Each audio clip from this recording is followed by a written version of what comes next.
You're now listening to the smooth sounds of life after death. I'm your host, the Marcus Garrett. Let's get started with this week's episode. And this is the drop. Make money with Swapstack. Swapstack does the heavy lifting to fill your sponsorship pipeline so you can focus on writing and engaging your readers. Or for the podcasters, listeners. Welcome to the show, Jake. Thank you very much. Appreciate you having me. You said your first career or how you got here has nothing to do with Swapstack. So tell the people a little bit about yourself. Yeah, sure. Cool. So give the quick background. In undergrad, so I went to undergrad at RPI, Rensselaer Polytech. If you want the longer story, I transferred 3 times during undergrad, but that's for a different podcast. And kind of got the entrepreneurial bug. Senior year undergrad, I started a peer-to-peer payments network with a couple friends. Very similar to Venmo. It was around the time when Venmo was coming out of beta, but we were basically trying to make group organizing a little bit easier and built a platform that essentially utilizes social shaming to ensure that your friends pay you back if you organize a big event, a dinner or something like that. Worked on that for about 2 years, ended up shutting it down and moved over to Facebook, and I was at Facebook from 2013 to 18, mainly working on building out relationships with media agencies in the US and then helping financial institutions and insurance companies basically do growth and build out their growth platforms or programs on Facebook, Instagram, and WhatsApp. So I was at Facebook for about 5 years till 2018, got a bit frustrated with the size of the company, enjoyed my time there. It was really great. It was an awesome first kind of like real company career move, but left, went back to school, studied design engineering. It was essentially a self-directed design program at the Harvard Graduate School of Design. And while I was in grad school, and this kind of background plays, this is where like the Swapstack kind of angle comes in. I was doing some venture scouting, basically scouting early stage companies on the Harvard campus, bringing them to a couple of funds based out of New York. And honestly, just found that process to be kind of inefficient for the founders, and decided to turn that process into a newsletter. I still run the newsletter. It's called the Pre-Money List. I basically feature 2 companies every week that are fundraising. Most of the time they're fundraising their first round of funding. And my readers are mostly investors or other entrepreneurs, and I facilitate introductions. At some point within that process, I spent about 3 months out in Bulgaria working with a nanosatellite startup, but ended up working with them for a bit while I was in grad school and then came back and kept doing the newsletter. But while I was doing the newsletter, I met a ton of other newsletter writers, either that were talking about entrepreneurship, startups, or just anything and everywhere. A lot of people talking about growth, personal development, using Substack or MailChimp or Review to write their newsletters. And as I started meeting more of these writers, a constant theme kept coming up. One was these writers wanted to figure out better ways to grow their subscriber list. And a lot of these writers also wanted to figure out how to monetize their newsletter better, specifically how to monetize their newsletter without having to put up a paywall. So as I started hearing that over and over again, around that same time, I met my now co-founder. His name's also Jake Singer. So we have very similar names. It's very hard to figure out who got the Jake at Swapstack email address, but I won out on that battle. But yeah, we basically were both writing newsletters. Jake had just quit his job. I had just finished up that grad program, and we decided to just dive in and try to figure out, hey, can we make this desire and need of all these writers we're meeting to have an easier way to monetize their newsletter into a platform and a company. So we started dabbling more. It became really fun. And then that was about a year ago today. And so now Swapstack is a full-fledged platform that enables newsletter writers of all different sizes to monetize their newsletter in multiple different ways. I didn't know that. The platform's only a year old, or did I mishear that? Yeah, it's about, I guess, maybe a year and change. Okay. I'll talk a little bit about how I got to Swapstack from actually another newsletter, big world, small world type of thing. But I'll trace back. You gave me a few places to jump to. So I think you're my third guest that worked at Facebook. So I guess the obvious question would, well, maybe it's not an obvious question. Any salacious Facebook? You said you had a good time, though. Any salacious Facebook stories that you care to share with the listening audience? Interesting. What were the stories that the other folks shared? One just had I met Zuckerberg story. It was actually pretty underwhelming. as far as stories go. I think like you saw him in the hallway type of thing.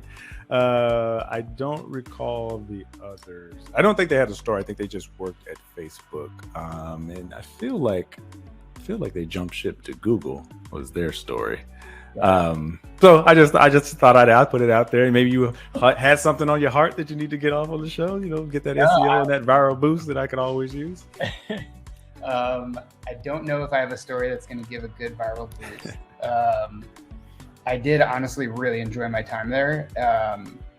They treat employees extremely well. And the company was a completely different company when I was there. This was I was employee like 5,000, and when I left, it was about 40,000 people. So the growth was insane.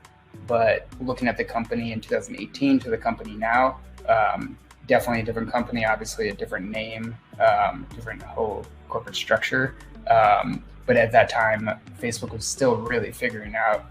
I was always on the business side, so always figuring out or growing the ads business.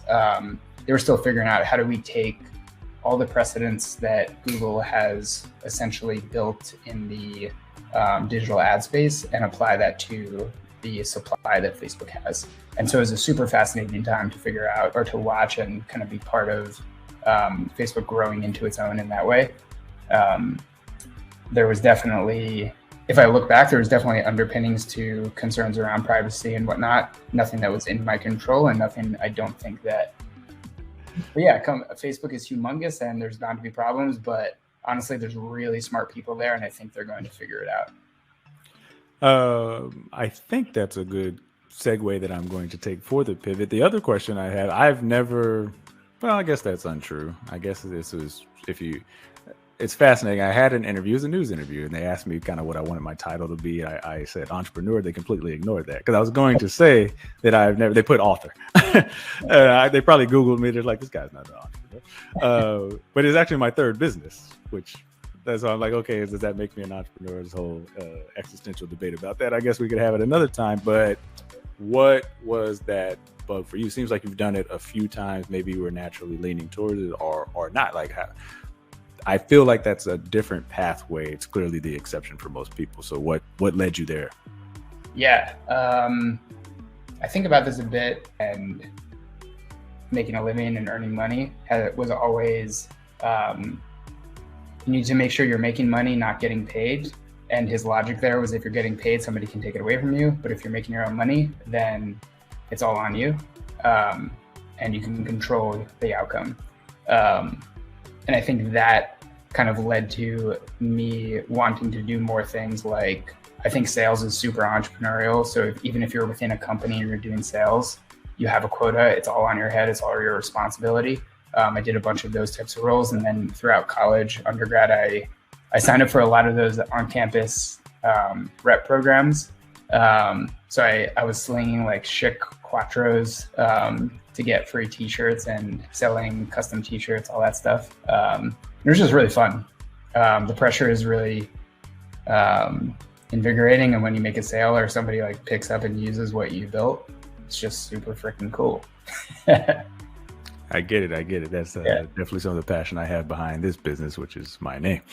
I'm going to use that to talk about Life After Debt, or switch to the Life After Debt segment, and then bring us, or the listening audience, or all of us, to talking about Swapstack. So the award-winning Life After Debt segment is a chance for myself and guests to share motivational money stories. If you tried other debt-free plans but repeatedly failed to reach life after debt, then click the link in your show notes to purchase a copy of my best-selling book, Debt Free or Die Trying, or visit themarcusgarrett.com/debt-free and I'll send you a free PDF.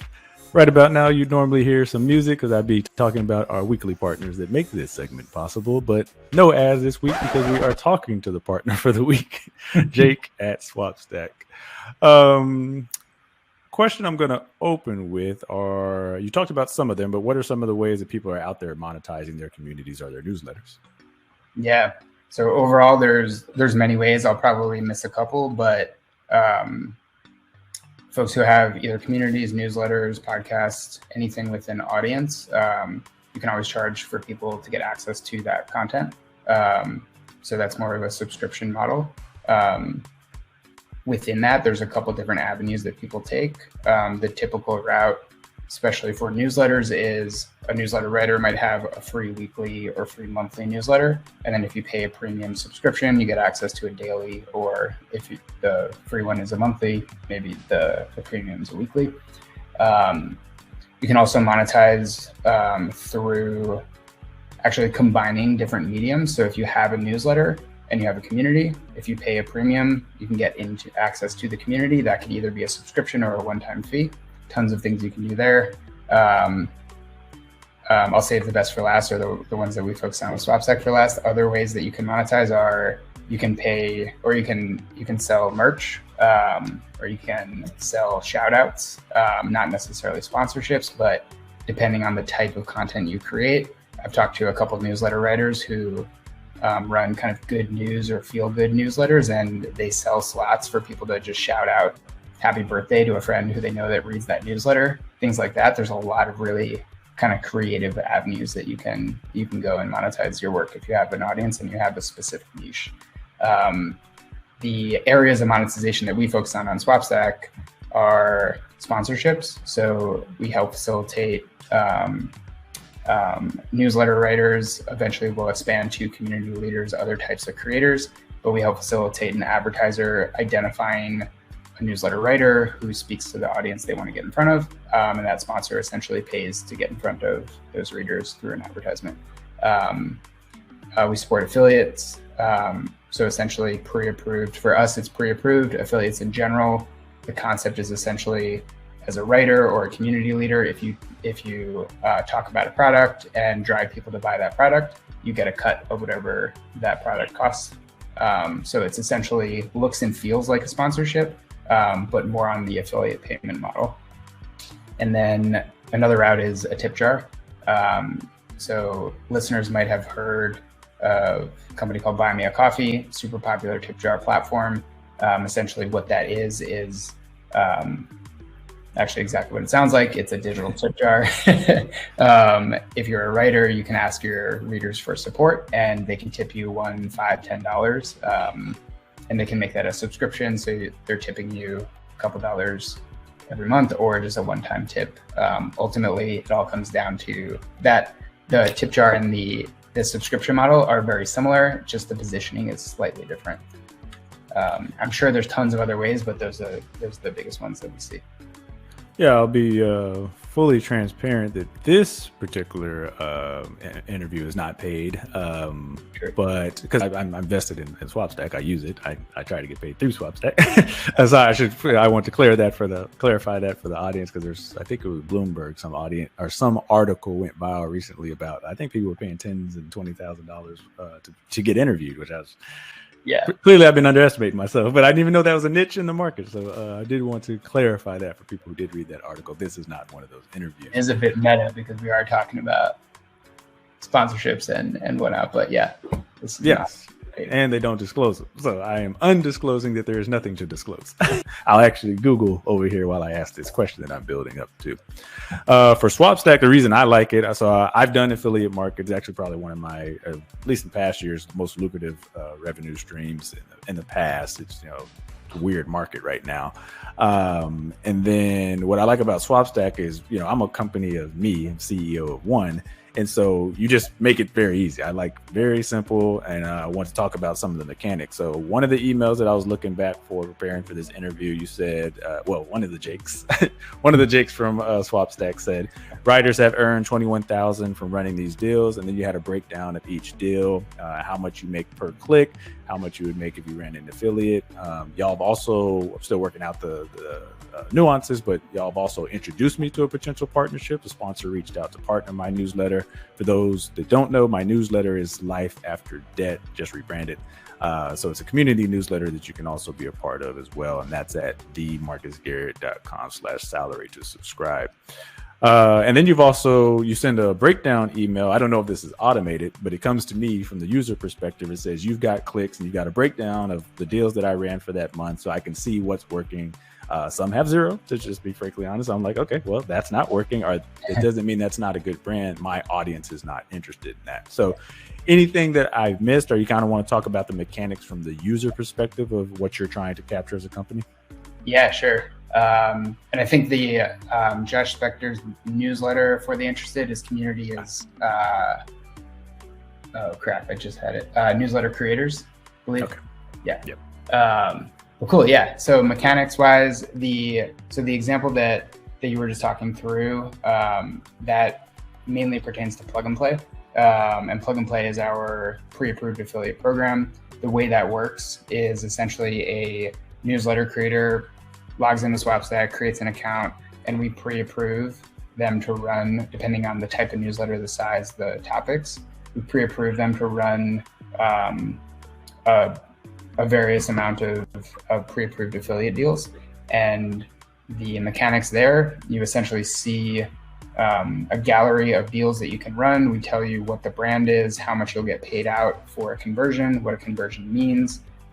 Most of the time, a conversion means a purchase of a product, or we also have a bunch of other newsletters that will pay to acquire newsletter readers. So Morning Brew was one of our first advertisers on the Plug and Play program. They'll pay Swapstack users or Swapstack users on the publisher side to drive them conversions. And then we make it super easy. So you're pre-approved, you see all that information. If you see a brand that you want to work with, you just click, I want to run this deal. We have pre-built creative. You just click one other button, it copies the creative and the tracking links, throw it into your newsletter and run your newsletter. And if you drive any conversions, then we'll pay you out at the end of the month. So that's essentially how it works for Plug and Play deals. The other types of sponsorships, so they're direct connections between brands and newsletter writers.